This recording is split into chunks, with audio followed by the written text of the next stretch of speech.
I was a sophomore when 9/11 happened, and that just changed the trajectory of my life. I was going to go to college and play baseball. At least that was the hope. No D1 situation, but I was hoping to get into a D2, D3 college, play some baseball, and get my degree. But um, yeah, when 9/11 happened, it like it called to me. It changed me from the insides. So I'd say that's how I ended up in the military. Let's go.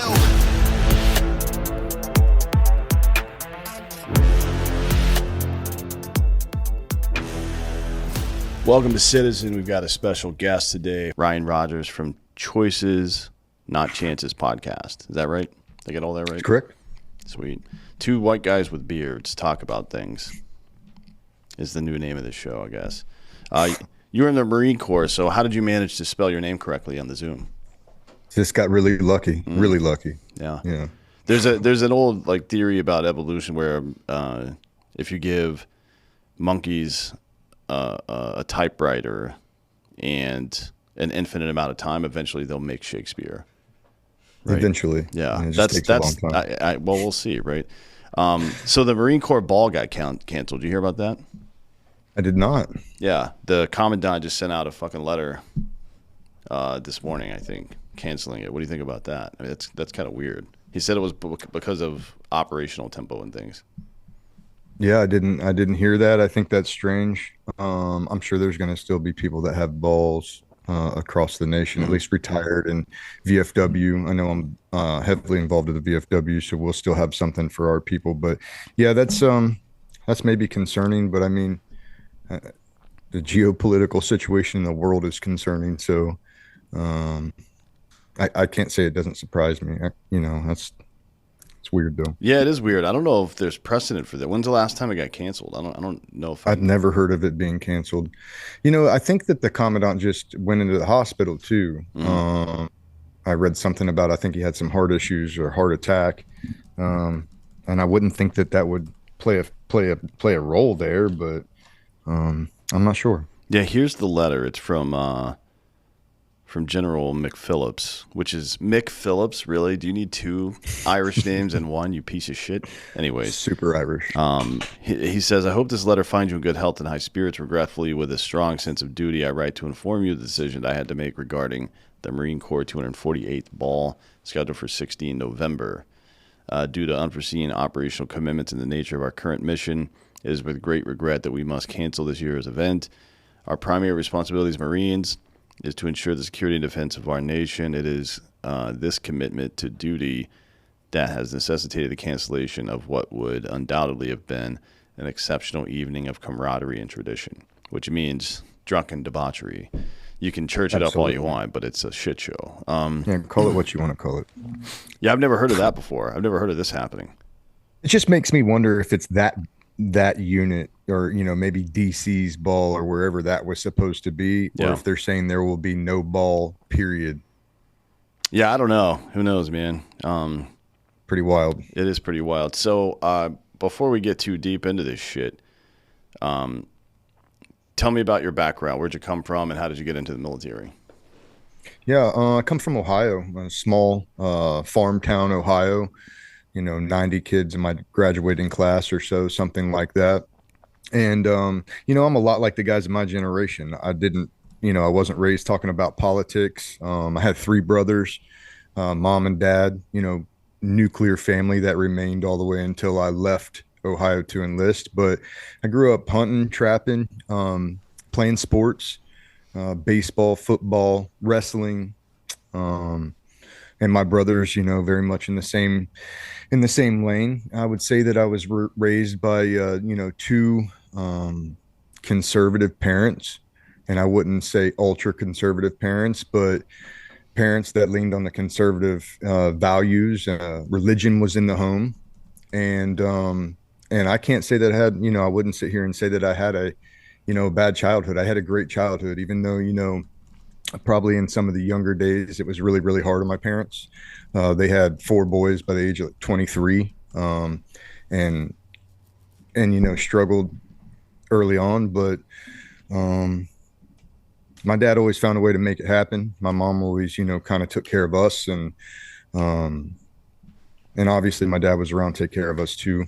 Always at the games. If he wasn't coaching, he was still coaching. From the sidelines, kind of dad, and that's where I come from. That's the people that I come from. I was a sophomore when 9/11 happened. And that just changed the trajectory of my life. I was going to go to college and play baseball. At least that was the hope. No D1 situation, but I was hoping to get into a D2, D3 college, play some baseball, and get my degree. But um, yeah, when 9/11 happened, it like it called to me. It changed me from the insides. So I'd say that's how I ended up in the military. What do you mean when you say it changed you?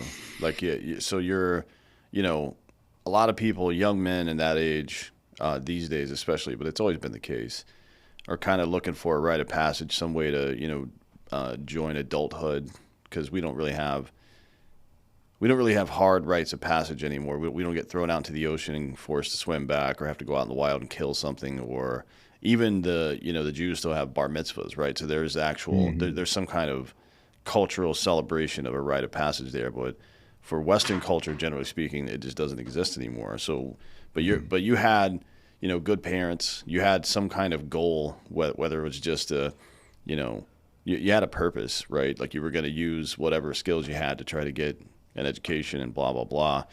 What changed with 9/11? Like, how did it? What was it like for you? I guess. Man, I still get cold chills and borderline emotional thinking about it, even this long after. That's how profound of an effect it had on me. But I just, I was sitting in school and they wheeled like a box TV, in on a cart or a cart TV and threw it on. And at first you're 16 years old, you got to try to figure out, make sense of whatever it is you're even seeing.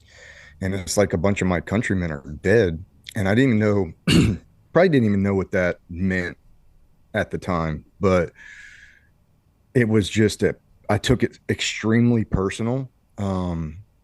To attack the United States of America after we figured out it was an attack, and I don't know, it turned something inside of me, to see citizens of my country jumping out of a building because it was so hot on the inside, and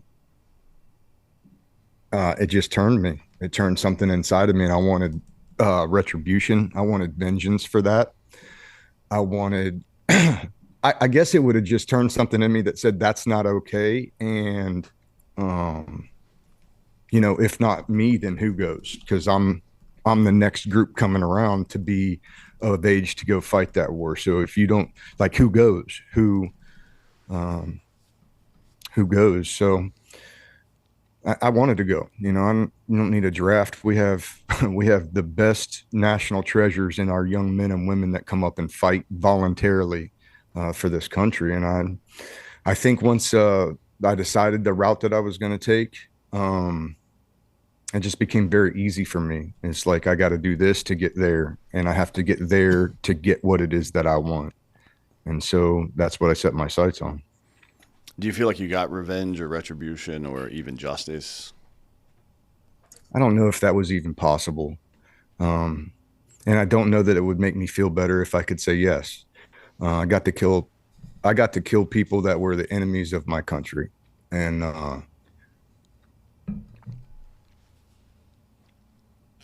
and I enjoyed that. It gave me a sense of duty. Let's say that I fulfilled the duty that I wanted to fulfill. All those years before. And I also, it also changed for me once I got in. My entire enlistment was not about, or career was not about 9/11. 9/11 was the catalyst to send me into that space. And then, once I got in, and you get your brothers, you don't know who they're going to be, but they're going to be there. And then once you get there and you experience that, I think that, for the good part of the beginning of my career, I kept missing it. I get close, pop shots, IEDs on this deployment, in a deployment I thought was going to be, fully kinetic. And I just kept chasing it, right? Just kept missing it. And I started to get, kind of bummed out about that. Like I spent all this time trying to get there to, to make an impact the way I wanted to make an impact, and I keep missing it. Um, I finally caught it. Uh, and like I said, I don't know if it makes it better or not. I don't know if there's retribution or and I got to do those things. I don't think that I see 9/11 any different. And then the older I get in the state of the country, um, then it makes you wonder, I know what I did and I know what my guys did there. And I know what we did for the people of those countries to liberate and show some sort of spark inside, some spark of freedom that maybe one day they can fight for. But war's a racket, man.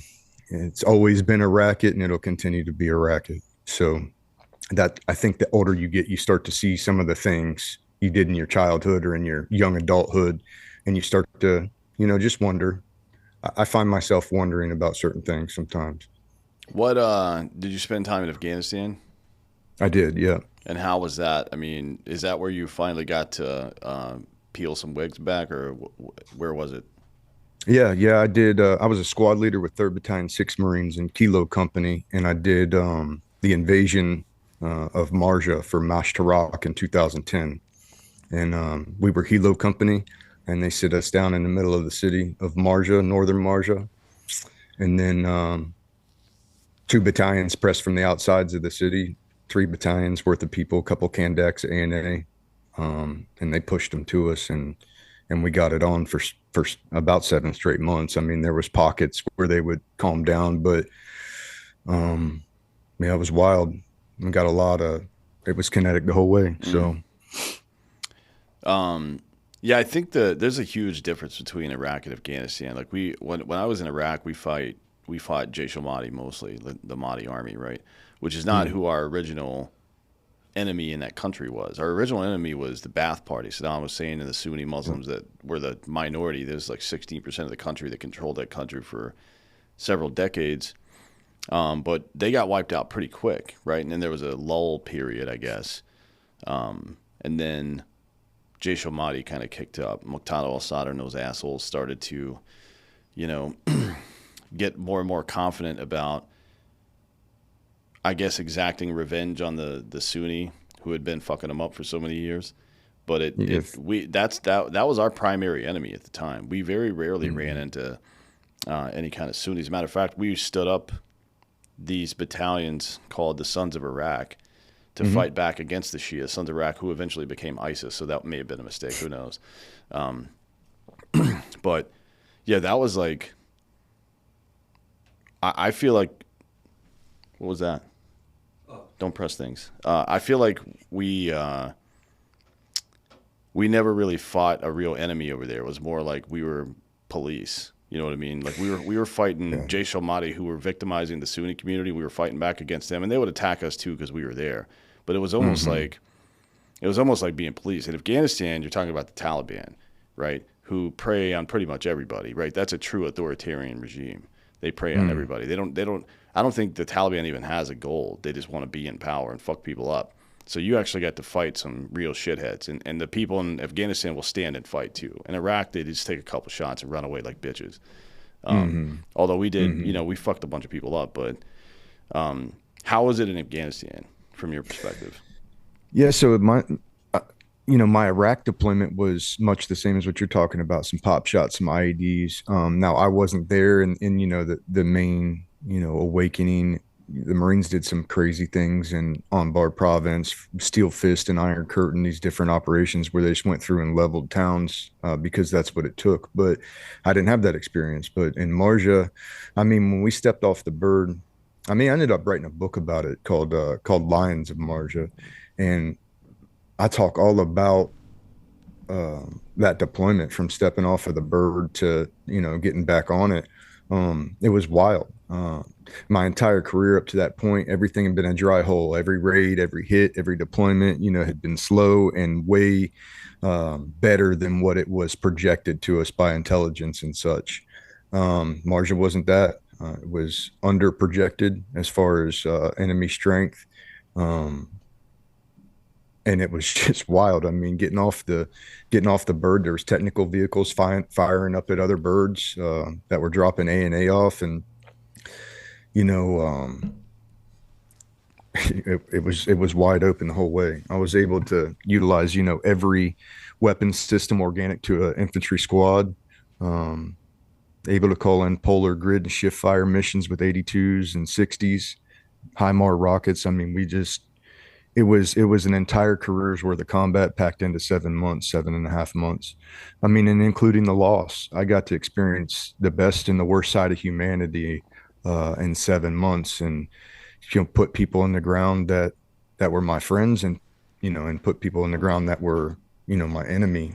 And I always just stress that a lot of human psychology hit me on that last deployment, because of how many different instances there were and how many different situations, dire situations young men were put in. And you just see it. You get to learn it as you go and watch how, you know, how how differently one man can take combat from another man, Mm. or then another man, and that was wild, a wild deployment. And then in August of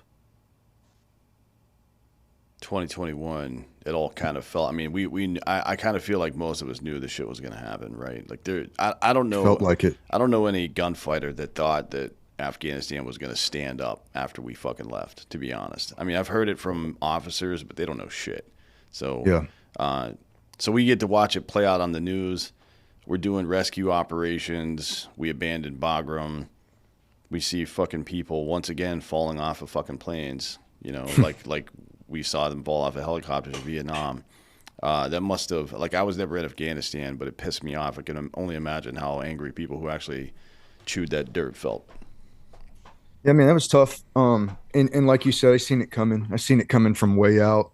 I'm no intel analyst, but I've done my fair share of research, and you could tell it was going bad. And then when you abandon Bagram and you go to H Kaya, you have no standoff like you would have at Bagram. And so I kind of cussed that. I'm sitting here in my studio, glued to the TV because I have friends there still.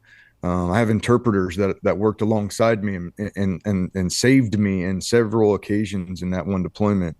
And my phone lights up, and it's Michael Grimes, who was a team leader for my squad underneath me, and he says, "Hey man, Cameron's stuck in H Kaya and he needs help." Cameron being our interpreter. Mm. And that just set off a whole whirlwind for me to try to get him out of there. And got everything from getting on Fox News and trying to work them so that I could get on with them, to working NGOs and third party channels on the back trying to help me out. Um, anyway, 365 days later, 368 days later, I get him. We A bunch of people came together and he got out and got to the Netherlands, where he's now resettled, um, safe, and I believe just had a baby born, which is amazing. But all of those stories don't end like that. A Mm. lot of those stories didn't end like that. Um, and for me, what I've stressed is, I've stressed two things about that situation, regardless of who made what call and what president initiated what. Two things to me that are just no go. One, you don't fight the fucking Taliban for 20 years and then partner with them for your security by your Marines, by your soldiers, by your airmen. That's stupid. That's not, that's just stupid. And the second thing I would say is, how big of a tactical error is it to promise a bunch of people a way out if they help you, and then they help you and you abandon them and you leave them to their own devices. And the reason it's tactically stupid is because when we get into this next scuffle that is on the horizon that we're looking at, how many people are going to line up to be interpreters and linguists for the United States after watching that play out on national television, international Mm. television? It's probably not a lot that just want to run and bang the door down and say, "Oh, let me work for you." And so for me, it was just like, I was just sad. It's sad. You give my entire adult life was to fight in those countries, and then you just watch everything that you sacrificed for and the things that your guys sacrificed for, and over some ridiculous reasons, those things come to an end. And then, a lot of guys in my generation, they find themselves wondering, did we do anything, or what did we even do? I've heard them say. And it's like, you did something, you know, regardless of if it's their military age males holding on to the outsides of that plane, because that's who it was. Mm-hmm. They're military age males who left their babies and left their women behind sea wire and ran to take over that airport to try to get out. Now that's a problem they have to fucking fix. We were there being their big brother and their backbone for 20 something years. If you can't fix that, then maybe you don't deserve to be in power. Maybe you deserve what you got coming to you. Or deserve to exist, right? I mean, that's one of the things that Yeah, right on. when we talk about culture, you know, it's not always a one for one, right? It's hard. It's like comparing athletes from two different eras. Like people talk about the '90s Bulls versus the like 2010 Warriors or something. It's like you're not gonna fucking compare those. They played different styles of game, and there's some degree of truth to say that the time period that you're born in or the country that you're born in will dictate your moral compass quite a bit. But the sign of a good culture throughout all of human history, you can tell everything you need to know about a country or a culture by how they treat the people that can't take care of themselves, right? The crippled, the elderly, babies, women, whatever the fuck, right? Because the biological purpose of masculinity is to provide and protect. And if you haven't figured that out as a culture yet, and you're still like systematically victimizing people that are less physically strong than you, and that's kind of just what the culture is, then your culture doesn't deserve to exist, in my opinion, right? I just like that doesn't you're free to do whatever you want, but I don't think we should help people like that, to be honest. I really don't. Because it's like evolution is coming for them. Evolution is coming for those people. It's if you don't take care of the people that provide you with life, like women, for example, then your culture will not persist. It'll go away eventually. And it's happened many, many times over the years. So yeah, that's not. Maybe it's just hubris on America's part. Maybe we just think we can fix people. You know what I mean? But sometimes you just gotta let the car crash, I think. I'm in agreement with that. And like, yeah, I don't have much to add. It's to me that's sad. It's sad when you're going to abandon everything and run for your life. But what I would tell guys is like we did put a spark. If you take and no other thing away from your service, like you provided a spark of what freedom is like for a generation of young Afghani and Iraqi kids, and that's enough. If they can't take that and grow that into a flame, and they can't grow that into a resistance, then like you said, maybe it's not your turn. Maybe it's your turn to lay down and be done. So that was a big difference for me. And I would also argue that, for the warrior, the warriors listening to this, a lot of my issues didn't come from killing people. Oh, Didn't yeah. come from killing people. It came from seeing the cultural polarities, this complete different culture who value completely different than what the West values and what, arguably we would have grown up valuing.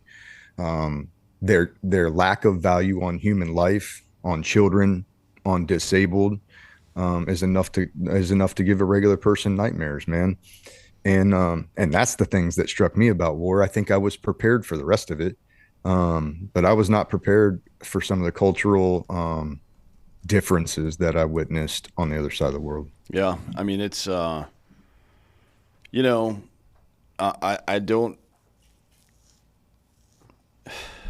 It wasn't that long ago that the West was doing fucked up shit too, owning other human beings and fucking raping them and slaughtering them.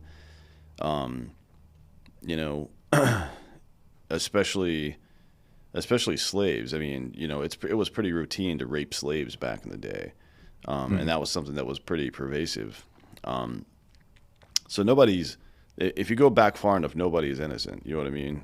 No culture is innocent, but you have to grow as a culture. So I try not to be too judgmental of people that are in their growth stages. Like we have the benefit of having graduated from that, and now we're looking down at other people who have not yet. So it is easy to be like, well, those people are fucking savages. Like, yeah, we were too not too long ago. You know what I Mm-hmm. mean? But Mm-hmm. that doesn't change the fact that they're fucking savages still. You know what I mean? Yeah. It's like, Yeah. uh, I don't, I don't know, man. I don't like. I've been having a lot of these debates lately about the way that Israel is prosecuting their war against Palestine, and they're free to do whatever the fuck they want. I don't think America should be involved. There's certainly not sending them any goddamn money, but you know, or putting boots on the ground or anything. But they're getting attacked by assholes, so do what you got to do, I guess. But doing like bombing campaigns when you have 200,000 foot soldiers, to me, that's kind of a bitch move, frankly. Like I don't buy that shit because I've been in raids. I've been on hundreds of raids. I've been on fucking hundreds of patrols. We, when I say we, I mean the U.S. military infantry dudes. We, on a very regular basis, put ourselves at risk so we don't put the enemy's women and children at risk. We do that every Mm-hmm. fucking day. And if you're not on that tip, like it's certainly not as bad as what the Arab world is comfortable doing, right? Like cutting Mm-hmm. people's heads off and fucking up babies intentionally and shit like that.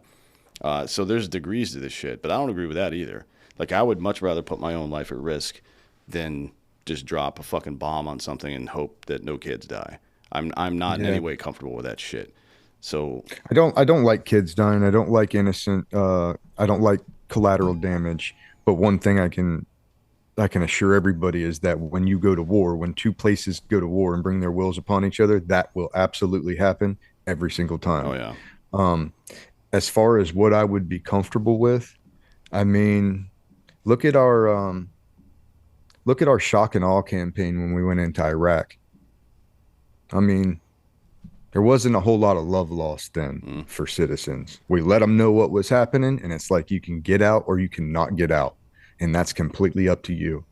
And the problem is it completely up to them? In this situation, it seems not. It seems like they're being redirected and fired at if they don't listen to go back to their homes. And this is another thing I would say. As many people as want to get on Israel's case about all of the bombing, and look, I'm not I don't want innocent lives lost either. But when you're building your headquarters underneath hospitals, it makes it very hard to not have civilian casualties if you are Israel. When you have tunnel systems underneath mosques and refugee camps and things of this nature, and you're using these people. Mm-hmm. Like it's not like it's an accident. You're going to those sites and launching rockets so that the Israeli, defense launches rockets back, and now we have Israel's killing thousands of our people or hundreds of our people. And I'll just say, with as much misinformation and disinformation that is floating around the ether, and with CGI and all the things that are out there, it's very hard to understand anything, whether it's real or whether it's not real. Mm-hmm. I mean, people were believing in the ghost of Kyiv last year, flying over and shooting all the Russian jets down. They believed this stuff because it got out there, it got on TikTok, it got on these popular platforms, and these, shared, and millions of people see it and they believe this. And it was just not the case. It was fake. It was disinformation to scare Russian pilots. You know what I mean? Same thing with the crew of Ukrainians that told the Russian boat to fuck off just before they died. None of this is true. Mm-hmm. This is all propaganda, and its propaganda machines are amazing. The United States has perfected it over a number of years. We could change countries, and we've changed countries using just propaganda. And so I don't know what's real and what's not real. Yeah. I could believe that they're firing rockets from a hospital. I would believe that after some of the things that I have seen from their own admission, from their own helmet cams while they were doing the atrocities they were doing. You think that could happen? Yeah, I do. Do I want to support a bunch of my tax dollars doing it? Not really. I mean, it's like my tax dollars shooting at my tax dollars. Mm-hmm. I don't like that at all. I definitely don't want people to die at all. But I mean, if you're saying from the river to the sea and you're talking about exterminating Jewish people, I think the Jewish people should unleash the hand of God on you. Yeah.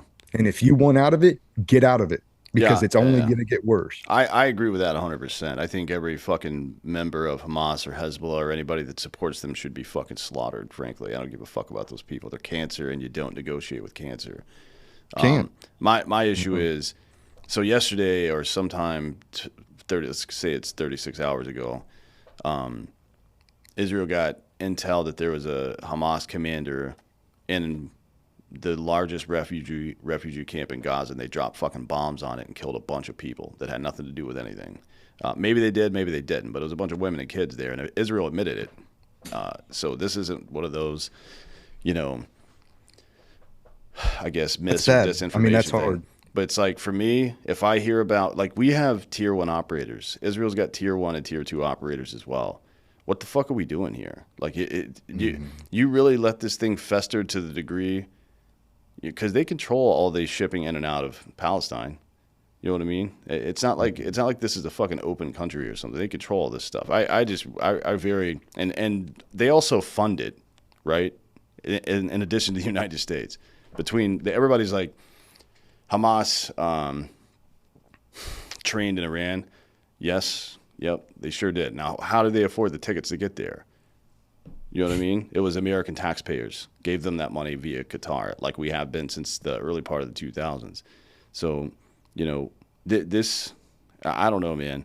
I would Those are the rather, things when you get older you start to see, and it makes you wonder. yeah, That's where my wonder comes yeah. from. You know. It's like I think Israel's got a right to exist and defend itself however it sees fit. This isn't judgment from me, but I'm not going to be critical of one side without being critical of the other. It's not a moral equivalence because one side cuts people's heads off and goes into nursing homes and fucking shoots old ladies, right? That side is clearly worse. I don't think there's any question about that. And, you know, culture wise, if I was going to move to a place in the Mideast, it would probably be Israel before some other places, right? I mean, their culture is quite a bit better. Obviously, they don't They're victimize Western like people. us. Yeah, but I think it's a mistake for people because it's quote unquote your side to excuse bad shit without fucking calling people to question. You know what I mean? Like, I agree. You got to fucking do the right thing, especially if your principles don't stand up when shit gets hard, then you don't have principles. You were full of shit the whole time. You know what I mean? And it bothers me because I want Israel to be fine. I want them to win this shit. But this is not how you win this particular fight. You may kill everybody in fucking Gaza, and now you've made 2 billion enemies globally, right? Forever. Yeah. Not like, and you can make the case that, you know, Muslims are always going to hate Jews no matter what. And maybe they that's always right. have for a couple thousand years. Yeah, maybe it's right, but I don't know. Bahrain gets along with the Jews. Qatar gets along with the Jews. Even Saudi Arabia is getting pretty close to signing these Abraham Accords. So I think the prosecution of the war, Israel should be a little bit more careful about this stuff because they're. I understand you want revenge. I understand you want, and they're still firing rockets. Hamas is still firing rockets at Israel. See, that's the other thing. I That haven't makes seen it that hard in the for press me. at all. I haven't seen any mention of that in the press. Hamas is still firing rockets over there. It's like, I get it, man, for sure. Do what you got to do to defend yourself. But you should also understand that anytime you give them the opportunity to, they're going to fucking try to activate the rest of the Arab world against you. And that you're going to lose that fight. It doesn't make sense. Yeah. Yeah, I agree. And I think that's the genius in Hamas's tactics of firing from populated cities and populated areas and urban centers and refugee camps. That's where I would hide too if I was trying to to run Hamas. Yeah, but they did that to us too. Like if you were in your combat outpost somewhere, they would fire mortars from behind a fucking apartment building, right? Sure. All the time, or from the what do you call it? The inside of the walls of a mosque or something like that, right? In their little courtyard. Like the courtyard. Yeah. They would fire from that all the time. We didn't just fucking drop a JDAM on it. We sent human beings there who can discriminate between targets and not targets. We sent human beings there to fuck people up, right? Not just to fucking drop a bomb on it. I feel like everybody talks about how great the fucking IDF is. Well, show me how great you are. Yeah. Because having bombs doesn't make you a great army. No. Anyways, it helps with confidence, but you guys still go in there and be good. You know what I mean? Yeah, I love the sound of a fucking A-10 coming overhead when I'm in a tick for sure. But at any rate, yeah, it is all about money. You know, at the end of the day, that's a hard realization for a lot of us as we get older, having spent most of our 20s in combat. It's hard to Well, I think it's as you get older, it's also a little bit easier to say, you know, we weren't fighting for politics. We were just we were there. We were fighting for each other. That's fine. I think a lot of people can stomach that.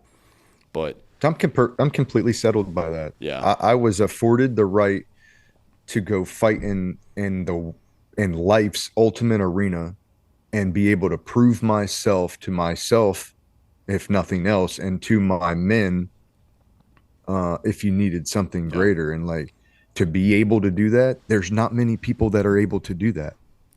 I mean, it comes around every generation or so. You got people that are able to do that, and even special forces. I have I make this comment a lot because I hear a lot of people think that all of the infantry in the Marine Corps went and fought a war or went and fought in these big battles, and all of special forces did this, and most of special forces probably did, but it's not like that. It's like a couple thousand people over the last 20 years went and did real work. And it's not to degrade anybody else's. It's just, it's not like millions of dudes out there that went over and gun fought with the enemy, even as long as we were there. So I think I hear a lot of people think that there was a much larger presence of people that fought the actual enemy, and it's just not. yeah. No, and it's I think a lot of people have learned to compartmentalize over the years and be like, well, we were just there fighting for each other. But then it goes to for me, it goes to the next stage. Just as an American, we spent $8 to $10 trillion on this shit, trillion with a T. And the lives lost in the aggregate. From one perspective, the compartmentalized side is like, all right, well, we were fighting for each other. But then if you look back on it in its totality, it becomes really proud. Like not as a veteran of the infantry, but just as a fucking American. It's like, what the fuck, man? Like we can't keep letting this fucking happen. And unfortunately, the people who are most equipped to speak on this issue and talk about how fucking stupid it all was, we've been fucked up mentally trying to work our way back to become normal again. You know what I mean? For the last 10 or 15 years, however long you've been out. And,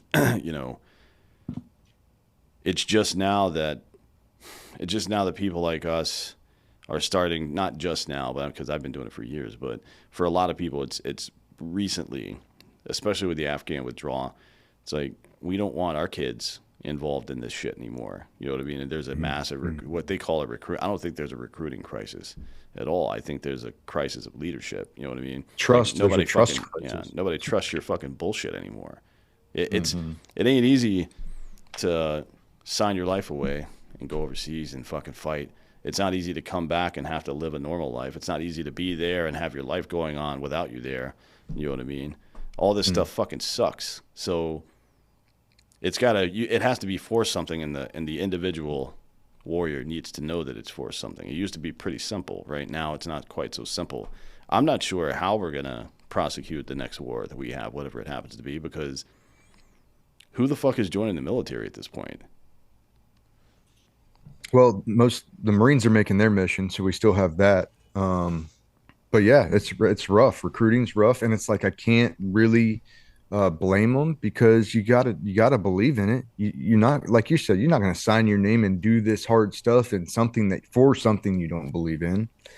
And so, yeah, I'm just hoping, I'm praying that the next war isn't bigger than what we're trying to bite off right now.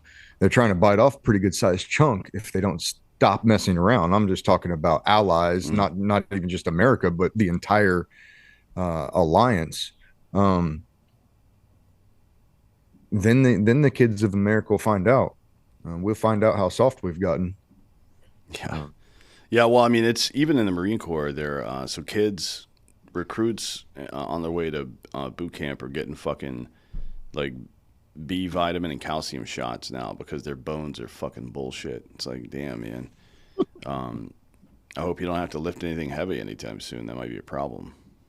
Yeah, age of technology. Yeah, yeah. Well, I mean, we're good at drone striking people, I guess, right? Yeah. I mean, the video games are paying off, I suppose. Yeah. But that to me is like, I don't know, man. I understand that war changes and shit, and it's not like we're fighting like Vikings did with melee weapons. But this all seems really pussy to me. This like, well, we don't. The point of war being a hard thing and it being a massive sacrifice, that is the gatekeeper, right? That's the guardrail to make sure when we do go to war, it's actually worth it. If we can go to war and not actually risk any human lives like that, not none of our own, then we're going to become more and more frivolous about what wars we decide to participate in. You know what I mean? And that's a fucking really really bad thing. I 100% agree. And what's the point of war if we don't feel it anymore? You know, you get to the point where everybody comes back and they're perfectly fine after slaughtering you know, a nation of people in a war, and nobody has issues with it. Then you're right. We've lost already. There is no point. Especially against an enemy who's like, they don't care about their own lives in a lot of ways. Certainly the leaders don't care about the lives of the people.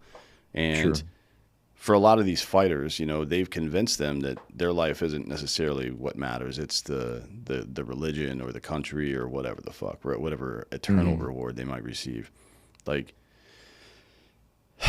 if you're fighting an enemy that doesn't care if they live or die, you can't, there's no attrition. You can't bomb them enough. There's no bombing that'll ever fucking fix that problem, right? And, you know, that's why I really feel like I'm not. I think Trump's kind of a knucklehead sometimes, but what I do know is that everybody I fucking hate is trying to keep him from being president. So I'm like, I'm voting for him. I don't give a shit what he does or what he says. Got to be a reason, right? Yeah, yeah. So it's Well, like we look like a banana republic right now because we have our political, our esteemed premier law enforcement agencies trying to run off the leader in a presidential election in the primary season, and it's like, this isn't what we do. Yeah. What are we doing? And I'll be honest with you, I think he's a knucklehead too. I think that as much as I want people, you know, to express their freedom of speech, and as much as I think a little bit of it was maybe even a little evil genius to control headlines while you're doing stuff over here that you don't want people talking about, you gotta find the balance, or normal, conservative, regular people aren't going to like you either. If you come out as an egotistical maniac that's the best at everything, and it may be true, you might have been speaking some truth. Regular prudent people don't want to hear that. They're going to take that as egomaniac, cocky, arrogant, and that doesn't look presidential. You know, but the other side of me is like, he could say one thing, you're tweeting about it and running it on prime time for 11 days while he's killing General Salamale, and you knew nothing about it. And you couldn't leak anything about it to mess that up for him, right? And so half of that's probably evil genius and good, you know, misinformation and such, and the other half of that's that he's an egomaniac. What I do know is if you take all the personal stuff out of it, you remove all of the all the bullshit, let's say, and you strictly look at policy actions, it's the best president of my lifetime that I voted for. Yeah, when I look at his policies and what he did for the American people, it's very hard for me to go, no, we can't have that. It's like, yes, that's everything I want. And so that makes it hard for me to, it's like hard for me to like him, because I feel like every day I had to go out and defend him. Like, but he didn't really mean that, or, yeah, he's a fucking idiot, but look at the policies. And so it makes it tough. Yeah, it does. I mean, but he's definitely, president's not a nice guy competition. You know what I mean? I would like somebody that maybe doesn't distract from issues enough, you know what I mean, to get them off base like that. But yeah, it's not a nice guy contest. George W. Bush was a nice guy. He's a fucking mongoloid. He's an idiot. He butt fucked this country so hard, worse than any president in history probably, to be honest. Just the Patriot Act and 2 fucking wars that went on for 20 years. For no fucking reason. Letting 9/11 happen in the first place when we had clear indications from the intelligence community that shit was coming. But he was a nice guy. Jimmy Carter's a nice guy. He's probably the worst president we've ever had in this country since, I can't remember his name. Whoever the guy was before Lincoln was pretty rough too. I mean, he's primarily responsible for why the Civil War happened in the first place. But In the 20th century, Yes. Jimmy Carter's by Terrible far the cycle. worst. By far Terrible the worst. cycle. But he's a nice guy, right? So I don't really give a Yeah. shit if he's nice or not. I know the trope is I miss mean tweets and cheap gas. Like, all right, cool. Yeah. Yeah, me too, bud. I wasn't too thrilled about how he handled the COVID stuff. No, me To either. be honest, I mean that was pretty rough. We spent a couple trillion on that too, and got Yeah, a lot farther of into money. debt. But that's the thing, man. It's like we're not supposed to have an aristocracy in this country. That we set it up to not have that. So, Hmm. but we still fall into this trap of hero worship all the time. I don't know why people think some fucking politician is going to come save them. It doesn't make any sense to me. Yeah, I totally agree. And somebody told me, not somebody I very much respect, my older brother, John, he said, you need to stop falling in love with the person and fall in love with the office. You need to represent the oval. You need to know what's best, what you think is best for the oval, and stop thinking about who's controlling it. Mm.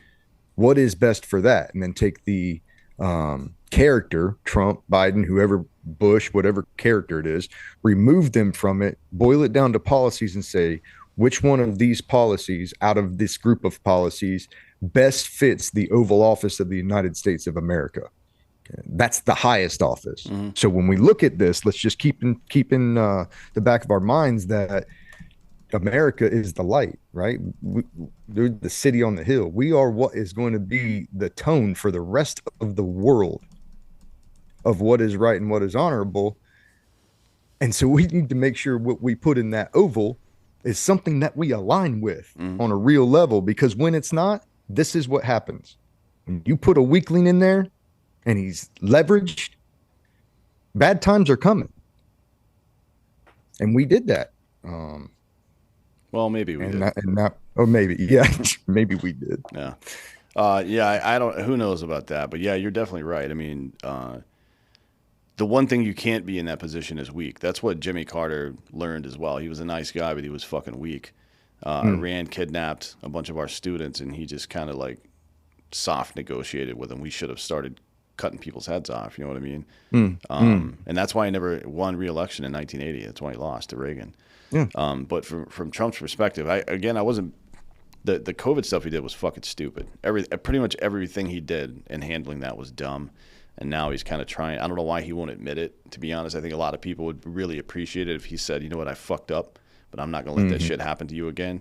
And I think people would believe him when he said that too. But as far as execution everywhere else, there's three main things that he did that make him stand out, in my opinion. One is energy independence, right? Not having to rely on OPEC for our fucking fuel and shit. Two is the trade war with China that he started, tariffs and stuff like that, that really, those two things specifically boosted our economy. And the third thing was deploying Jared Kushner to the Middle East with these Abraham Accords to fucking, they signed peace deals between Israel and Bahrain, UAE, Qatar, and Saudi Arabia is up next, right? All the Kuwait as well, and then Saudi Arabia is up next. The five richest countries in the Middle East, right? Which is to bring them into modernity. It's probably the most important foreign policy achievement that's happened in our lifetime, right? And it would have, if he had stayed in office, this whole Palestine thing wouldn't have happened, probably, right? I mean, yeah, that's what you wonder, right? yeah, and the Ukraine thing wouldn't have happened, probably, right? I mean, think about all the way back when we killed Soleimani. Osama bin Laden. Oh yeah. No, Osama bin Laden, even further back, and you find in his papers, emails, and his transmissions to Baghdadi and his other generals, he's literally back then when Obama's number one telling them not to engage the number two's envoys and convoys when he comes in, to engage number one and engage number three. And when his generals wrote back and said, you know, sir, why would we not engage that? He said, because that man is not ready for the post in which he will assume. That man is not ready to stand in the number one office. And when you kill number one, number two moves up. He literally, sent those correspondence to all of his generals across the region. And it just makes me wonder, all the way back then, how did they know he was weak? How did they know was he leveraged then?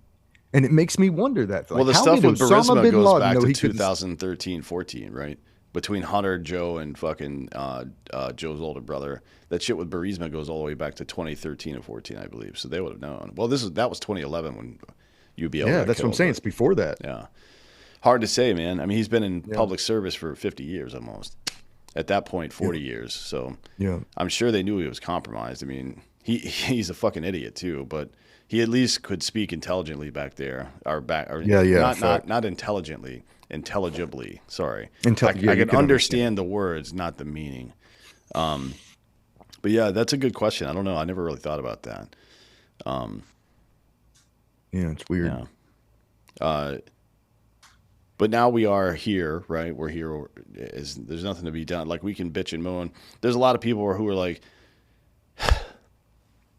lately have been talking about history, and the super fucked up way in which Israel became a country, and it was fucked up. I mean, the Brits and French promised all the Arab countries, if you fight with us to defeat the Ottoman Empire during World War One, then we will give you Palestine, and you guys will all be free. Like we'll give you your kingdoms. You can do whatever you want. King Abdullah of Jordan, his dad was one of them, right? It's like you and Jordan, it worked. Bahrain, it worked. Saudi Arabia took over the kingdom of Saud. But for some reason, in '48, we decided to fuck Palestine over. Jordan, really, but Palestine over. It's like, all right, cool, man. Well, I wasn't alive then, right? Like you guys are fucking super pissed off. I get it. And you as the Western commentator, you see that information. You're like, well, I mean, they got kind of a case. It's like, yeah. Well, how bad do you have to get fucked over 100 years ago to go slaughter a bunch of women and kids, right?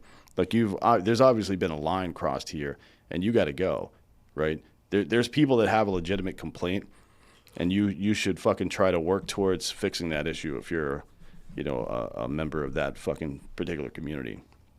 But once you take that next step to start victimizing innocent people like that, then I don't give a fuck what your complaint is. You're gonna die.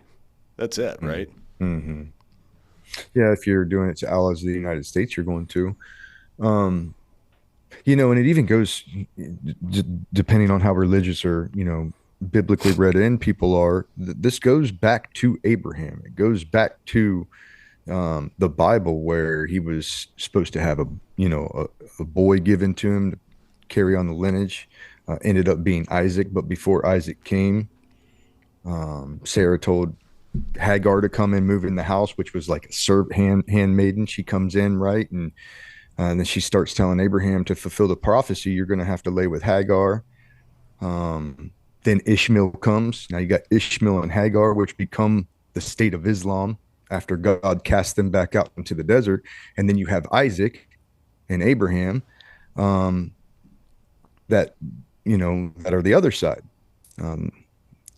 Christian side, let's say, what it becomes. And so that's what you have. You have these two people, and one goes out and wanders the desert saying, we were the firstborn. And the prophecy says the firstborn of Abraham will inherit the land of honey and milk and honey, which was supposed to be Israel, the promised land. Mm-hmm. And then you have the Christians saying, no, God spoke to Abraham and cast them out, even though that was the first son, and it's Isaac. So that is what we look at. And that is from the beginning of time, what this tribe has fought and killed thousands of people in this tribe. So it's very it's interesting to me that we're so far, and I don't want to say ahead of religion. If you're religious, that would be a slap in the face, but we're so far removed from those days and advanced this far, and we're still killing thousands of people for those same purposes. Yeah, because Abraham was kind of a dick, to be honest. Like one dude 3,000 years ago was kind of a dick and kicked his fucking his concubine and her fucking kid out, and now we're still adjudicating that situation 3,000 years later. It seems kind of dumb, to be honest. I mean, it's either dumb or religious prophecy has something to do with it. Well, I mean, it depends on where you sit. Religious, it's self-fulfilling prophecy, right? Because if people believe it, then they're gonna fucking make that shit happen. Like this new Speaker of the House, a lot of Republicans, especially conservative Republicans, were kind of they were happy to have him instead of McCarthy, but he's talking about how we have to do everything, including up to boots on the ground in Israel, because we're a Christian nation and we have like, what the fuck are you talking about, dude? Yeah, I don't know about that. You're the Speaker of the House of the United States of America, not the Speaker of the House of the Church. I would say this though. I would say this.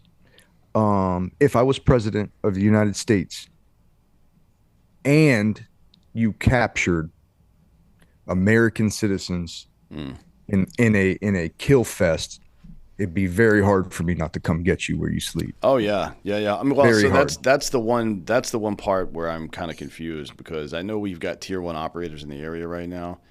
Well, we're not going to announce if they're in there doing something. Right. They might have been in there the last 2 weeks. Possibly, but we've been waiting on Egypt as well, and Egypt has been dicks about stuff. For some, I have no idea what the fuck their fucking problem is. I mean, I think that everybody around there, we're trying to say, take these refugees into your country, and they're all saying, no. Oh yeah, Egypt actually. And took I wonder 15. why. Egypt took 15 of them yesterday, and that was a headline. Like 15. That's awesome. Are you 15 kidding of me? them. Sweet. Dude, you share a border with them. What are you talking about? Well, what about like they're worried about terrorists coming into their country and Hamas infiltrating their country with refugees? They have before, actually. That's why Egypt kicked them out in the first place. Same thing with Kuwait, Well, then it's same like- thing with Qatar, same thing with UAE. They all kicked them out. Right. So it's no wonder they don't want to let refugees in. They've been down this road. Yeah. So then what are you left with? Yeah, I mean, that's the, like, there are certain points where I'll have a hard stance. Like, dropping bombs instead of sending in troops, to me, is a bitch move. I don't buy that. Like, because I've been in fucked up situations like that before. We used to drive into Solder City every day. You know what I mean? That's a bad place. Some stuff is dangerous. That's how fucking war goes. And a warrior puts his own life behind everybody else, like your teammate, your fucking country, obviously.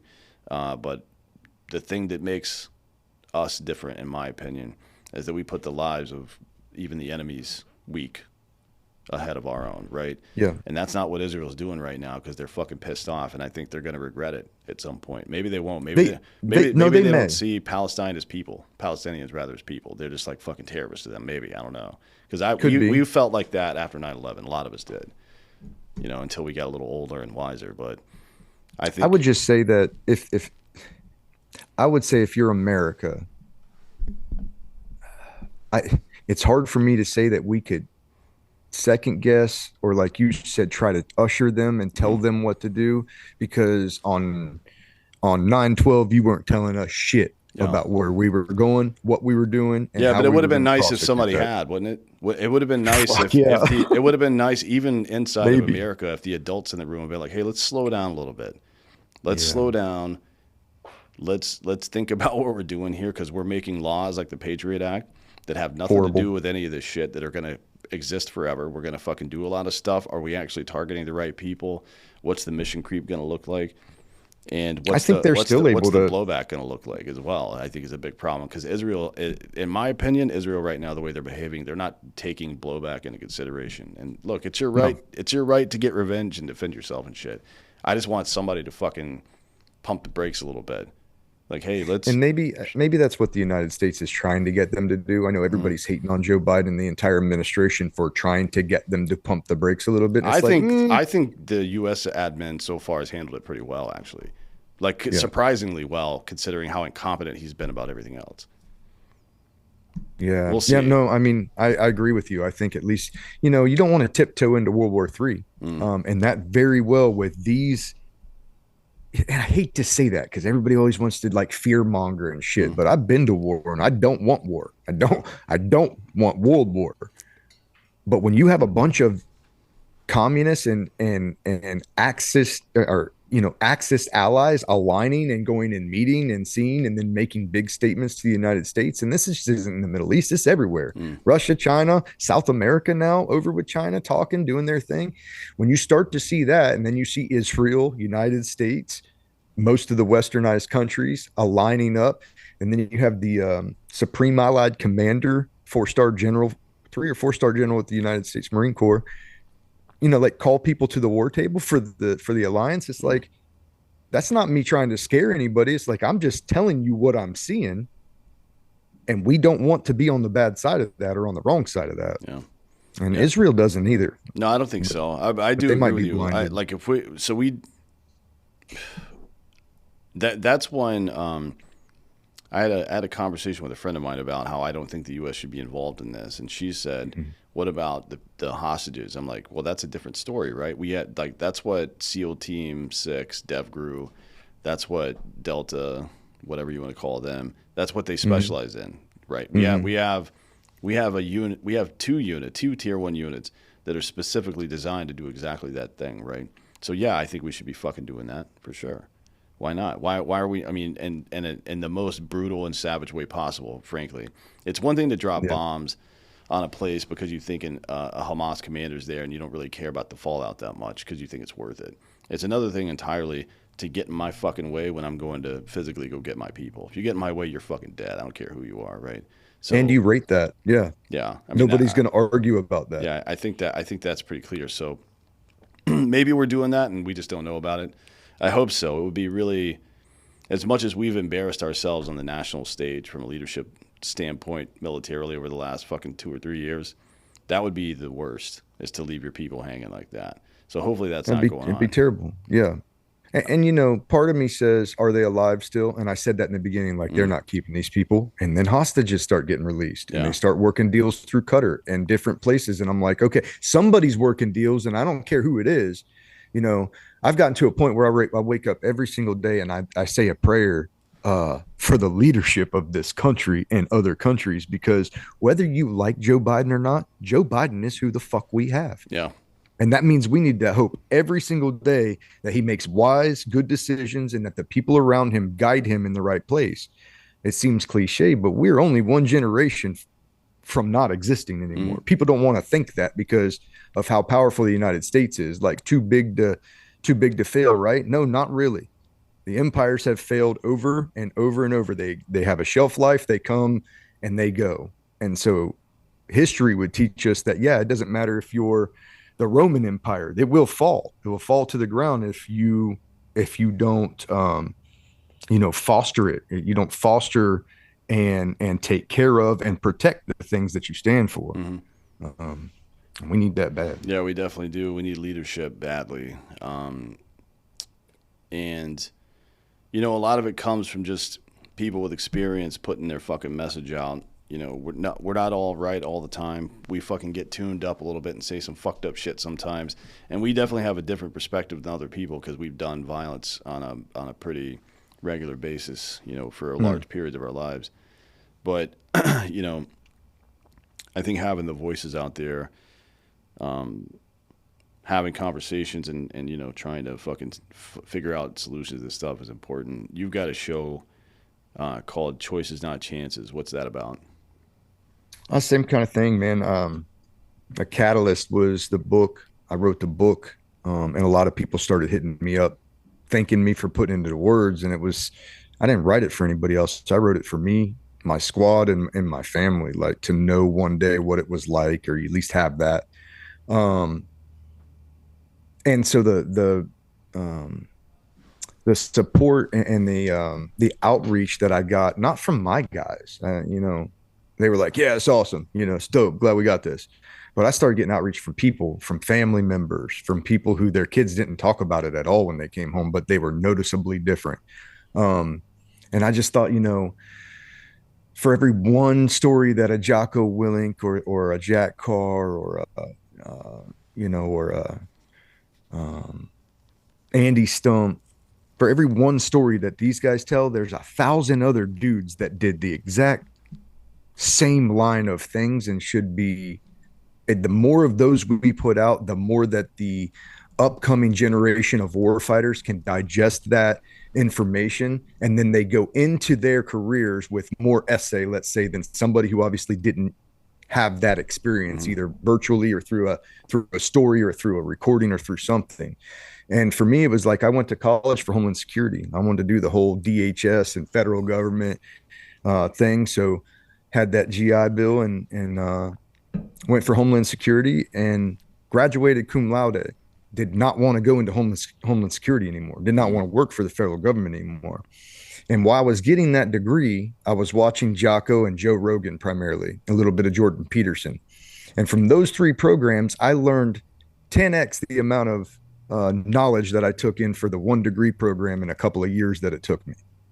So if I did the same thing, I spent the same amount of time watching these podcasts or these experts coming on and these guys and these heroes coming on, and I learned far more than what the university could teach me. The university gave me a little piece of paper. Um, and so that's just where it started for me. It was like, okay, this is the way. People are tuning into people that they built rapport and trust with over their shows for historical patterns of being right, at least as they see the world. And I want to be in front. I want to get in the front of that because like Joe Rogan has more followers and more people watching and digesting his information than Fox News, CNN, and ABC, NBC, all those combined. And so that's where I go. That's what I trust. And I just wanted to try to be a channel that I could show these guys, I could show these giants, both that I served with and that I've been put in contact with. I can promote them, promote their books, promote their businesses. And for me, it fills it fills my purpose tank, man. When I got retired, all I ever wanted to do was be a gunner in the Marine infantry. 11 years. I took some 82 millimeter mortars in Marjah that blew my eardrums out, and I'm trying to figure things out. I'm having like this anxiety I never had before, and they ended up retiring me. I had a, pretty significant brain injury, and I fought them the whole way. No, I can still lead a squad. Don't do this to me. And only to get retired and shortly afterwards start having these seizures and stuff from brain injury. And so it was my way to say, I'm not done. There's still more I can give back. And so I need to go to school and learn how to write. I need to go to school and learn how to express, speech writing, things of that nature. And then I'll get back and I'll start bringing this information to the community where the community's at. And I've done that. I enjoy my show and I enjoy the purpose that I get from it. Still working on growing, obviously, smaller in show right now. But we have a lot of guys. We have a lot of hitters, a lot of great information. And I think it's helping. I think it's helping at least our community. Yeah, I mean, every little bit helps. If you think about lifting the weight, we all lift it together. And, every time somebody takes a hand off the weight, it gets a little heavier for everybody else. So that's kind of the secret of life, in my opinion. It's like the individual has to be strong before the group can be. It's the same as like you've got to be mentally healthy and happy before you can be happy with another person. Typically, is true, right? Sure. And it's true of yourself. Like you have to take care of yourself. I think it's taken a bad turn in modern society because all of this self-care stuff has just turned into narcissism. You know what I mean? It's like Yeah. the reason that you get stronger and take care of yourself isn't for you. It's for everybody else, you stupid fuck. You know what I mean? Like, I don't know how that became such a hard thing to understand for people, but it certainly did. And now the pendulum has swung way too far in that direction. And now, less and less people are getting taken care of. And as a result, the people who were taking care of themselves are now becoming fucking miserable and depressed because they're not serving any real purpose. Everything is good in their life, but they still hate their life. So that's a really fucked up place to be honest. It is. It is. I think a lot of America's there. I think a lot of America is sitting in a dead end job that was supposed to be a stepping stone to their dreams and to their aspirations and to where they seen themselves in their full potential. And they got caught up in the system. Baby number one, baby number two. Now you're suckling at the power teat of money and you're scared to death to leave it to go pursue your dreams. And I think 80% of people are there and they've never had real problems. Sure, people have lost family members. We're all going to do that, but they haven't had a famine. They haven't had a world war that affected them at home. They haven't had these things. And so it puts us in the, almost the asshole end of strong men create easy times, right? Easy times, weak men are going to create hard times. And I have a feeling that we've reached that next transition. Hard times are going to have to create strong men again. I just don't want to be behind the power curve. And if there's anything that my experiences, my friends' experiences can bring to the table to help that strongman generation get back up, That's what I want to do. Yeah, I agree. That's why I like the stuff that Tim Kennedy does, the stuff that Mike Glover does about building communities around resilience and being able to fucking, be able to sustain a community is so important. Like the government for some reason looks at us like we're fucking. They've actually listed Mike Glover's organization as a domestic terrorist organization or some shit. It's like what they don't even talk about guns. It's about camping and shit. Like how to survive if the energy grid goes down. What are you talking about? And so we are building an army. There's no question about that. But it's not a conventional army designed to fucking stand on line or split up into platoons and go fuck shit up. It's just like to protect the communities that we're in because we know that you fucking dummies can't do it anymore. You know what I mean? Yeah. It's like that's all that's happening here. And Yeah, we've you can tell what you need to know about our government by the fact that they're trying to stop us from doing that because they want us to be reliant on them. Because if we don't, if the government shows up somewhere and there aren't hands reaching out for handouts, they don't have any power there. That's their fucking power, right? yeah. So that's what you can do as a person, and you can share your stories, you can share your experience. It is incumbent upon you, take care of yourself and make sure you're ready, but get the people around you ready as well because you can't do it by yourself. Yeah, I agree. Mother Teresa said one time, if you want to change the world, go home and love your family. Start at your family, go to your community. If you want to get into politics, you don't need to get into national politics. It's not the right place to start. The right place to start is your school board. Who's affecting your young minds of your kids coming up in public school? Start there and work your way up. And I had to figure that out by myself. I had to figure that out on my own. I never participated in a presidential election or any election until after I retired from the Marine Corps, which was a mistake. Um, I don't know if I seen it as a conflict of interest or if I just didn't want wrapped up in the drama or if it just really didn't matter to me because of the op tempo. But if you're an active duty service member, do not do what I did. Research your community and research the national politics and have some sort of level of awareness going into the ballot. Too many people just do this fly by the seat of your pants and straight ticket voting. We don't need straight ticket. Yes, we probably need a little bit of left in areas, and yes, we probably need a little bit of right in areas, but probably it's right in that middle zone where we really need to be as a country.